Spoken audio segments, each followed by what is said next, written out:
The human voice is one of our most powerful and expressive tools for the communication, enabling us to convey a wide range of emotions, thoughts, and ideas through speech and music. From the soaring melodies of an opera singer to the commanding tones of a public speaker, the voice has the ability to captivate and inspire audiences in countless ways. But beyond its artistic and communicative potential, the voice is also a fascinating subject for scientific inquiry, with researchers studying everything from the anatomy of the vocal cords to the cultural and historical significance of different styles of vocal expression. Voices can be identified and analyzed on the basis of age, gender, and level of vocal training received. Hello, my name is Joy Mehta. I'm singer and music composer from Mumbai. So, yeah, I'm a singer. I started my journey when I was in 5th standard. मैंने Indian classical में training लिया है. So for me, voice is very fluid and subtle thing. It's like flowing water for me right now. Or it is all about it comes with lot of practice and lot of strict rules and regulation. For me, practice is more important. हमारे में उसको रियाज बोलते हैं.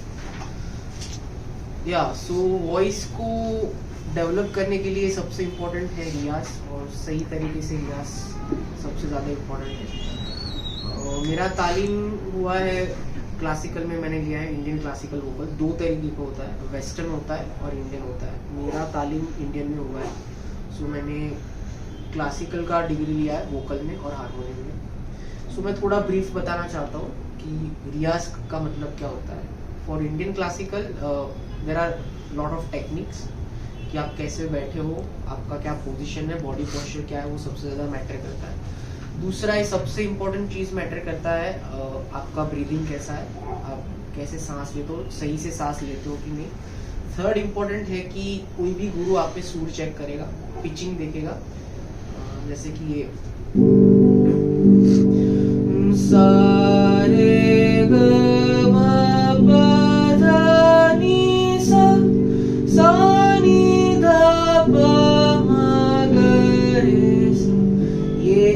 का basic है, ABCD बोल सकते हैं इसको. और ये वर्ल्ड वाइड यूनिवर्सल है. वेस्टर्न में उसको दो रे मी फा सोला दी तो बोल सकते हैं, पर ये कभी चेंज नहीं होता है. Actually it is all about frequency. जैसे जैसे आप ऊपर जाते हो फ्रीक्वेंसी ऊपर बढ़ती जाती है.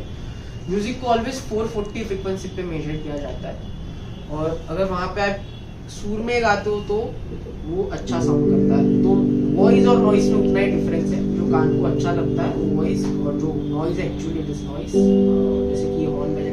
रियाज के लिए आई सजेस्ट कि you should start with very basic. तो इंडियन क्लासिकल में होता है ओमकार.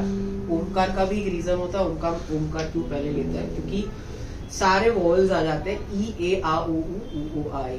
तो जैसे भी आप ओम प्रोनाउंस करोगे उसके अंदर आपके सारे डिक्शन क्लियर हो जाते हैं. क्योंकि अगर आपको गाना है इंडियन क्लासिकल के अलावा भी कहीं पे, जिसको आप लाइट वोकल या फिर मेन स्ट्रीम बॉलीवुड बोलते हो, इसके लिए डिक्शन एक्सेंट बहुत इंपॉर्टेंट होता है. तो या उसके लिए ओम किया कराया जाता है. तो ऐसा कोई रिलीजियस नहीं है, पर एक बहुत लॉजिकल साइंस है ओम. और ओम को फिर ब्रीदिंग से जोड़ा जाता है. कितना टाइम आप सस्टेन कर सकते हो, 2 टाइम्स 4 टाइम्स 6 टाइम्स 18 टाइम्स. उसके बाद सेकेंड एक्सरसाइज होता है ई ए आ ओ. सेम उसको हम थोड़ा और फ्रेगमेंट में कन्वर्ट करते हैं और फिर उसको सस्टेन करते हैं. और उसके बाद कोई भी गुरु, म्यूजिक गुरु, उसको एक ही नोट पकड़ा के रखेगा, सा, जिसको बोलते हैं सा. अभी जो सुर है उसमें एक दो कैटेगरी होती है, चल स्वर और अचल स्वर. अचल मतलब जो अपनी जगह से हिलेंगे नहीं, और चली जो अपनी जगह से हिलेंगे. तो सा और प है वो अचल है, उसका लोकेशन कभी भी हिलेगा नहीं. क्यों? तो सा और प का कोई भाई बहन नहीं है. सा का ना कोमल है ना तीव्र है, ना प का कोई कोमल है ना तीव्र है. बाकी सारे के कोमल तीव्र हो सकते हैं. तो उसके लिए सा को सबसे बेसिक रेफरेंस माना जाता है. ये गिटार का या फिर कीबोर्ड का कोई भी नोट सा कंसिडर कर सकते हो. डिपेंड करता है आपको कैसा वॉइस टेक्सचर ऊपर से मिला है. उस पे आपकी वोकल रेंज डिसाइड होती है कि आप कितना ऊपर गा सकते हो, कितना नीचे नहीं गा सकते हो. और उस पे आपके म्यूजिक गुरु वो डिसाइड करेंगे कि आपको कौन से स्केल में गाना है.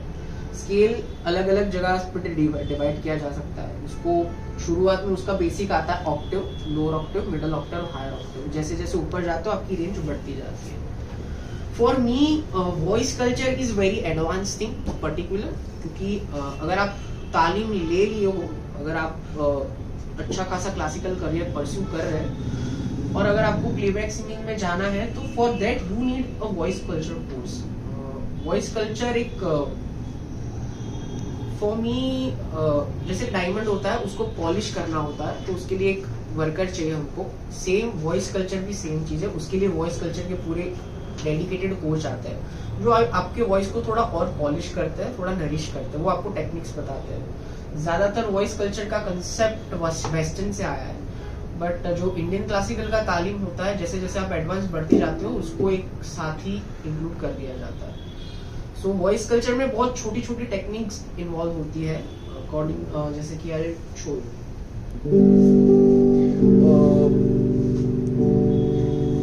बहुत सारे कंसेप्ट होते हैं। उसमें से एक कंसेप्ट है, पहला कंसेप्ट आता है ब्रीदिंग। वो आपका ब्रीदिंग चेक करेगा। सपोज मेरे को गले से इंडियन क्लासिकल वाइज हरकत गाना है, so this is from throat. But अगर आपको वॉइस कल्चर करना है और आपको अगर बड़ी रेंज में गाना है, तो आपको अपना डायफ्राम एक्टिव करना पड़ेगा। उसके लिए ब्रीदिंग अच्छा चाहिए। तो अगर ये सेम चीज वेस्टर्न में हो जाता है, तो ऐसा हो जाता है।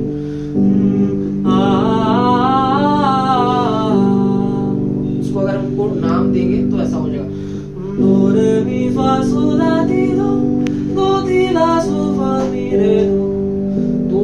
तो ये ऐसे बेसिक बहुत छोटी छोटी चीजें होती है जो पॉलिश करने के लिए काम आते हैं। पर इससे बहुत सारे टेक्निक्स, बहुत सारी एक्सरसाइज आती है जिससे कि आपका गला थके ना, आप सही प्रैक्टिस कैसे करें।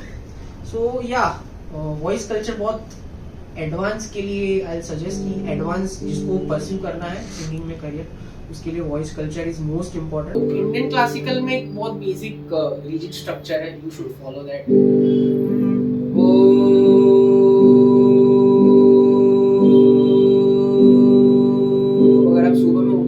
लंबा सस्टेन नहीं करना चाहिए। स्टकाटो बोलते हैं और लगाटो आता है। स्टकाटो मींस ओ ओ, और लगाटो माने उसको सस्टेन करके रखने का।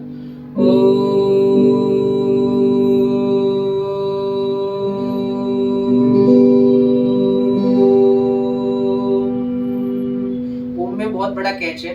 ज्यादातर लोग ओम में सिर्फ ओ बोलते हैं, म नहीं बोलते, पर म भी उतना इम्पोर्टेंट है, तो म से क्लोजिंग इम्पोर्टेंट है। उसके बाद उसको हम 2 टाइम्स ब्रीदिंग के लिए जाते हैं, 2 बार, 4 बार, 8 बार, 16 बार। ओ पर कंडीशन एक है कि एक ही ब्रीदिंग में आना चाहिए, एक दूसरी बार सांस नहीं ले सकते। ओम ओम ओम ओम, फिर 8 टाइम्स।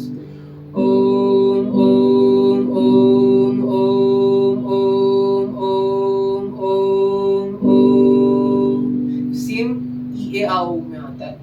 ई ए आ, ये अभी मैं बहुत ही सुपरफिशियली दिखा रहा हूँ, क्योंकि प्रैक्टिस करते टाइम बहुत ही सबसे ज्यादा फोकस, कंसंट्रेशन होना सबसे ज्यादा इम्पोर्टेंट है रियाज में। अगर आप 2 घंटे भी करते हो तो सही से होना चाहिए कंसंट्रेशन।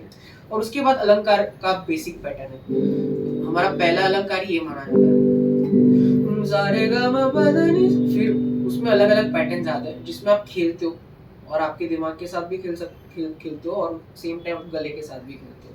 वो पैटर्न आते हैं, नंबर ऑफ पैटर्न, वो परम्यूटेशन कॉम्बिनेशन होता है जिससे आप कोई भी कैच करके अलग अलग कॉम्बिनेशन बना सकते हो।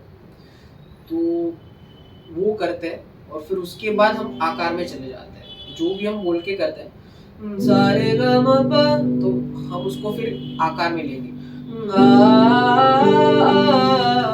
फिर वो आपका गला कितना आपको परमिट करता है उस पर डिपेंड करता है कि आपकी फ्लेक्सिबिलिटी कितनी है। तो फ्लेक्सिबिलिटी के लिए सबसे ज्यादा अलंकार का प्रैक्टिस किया जाता है।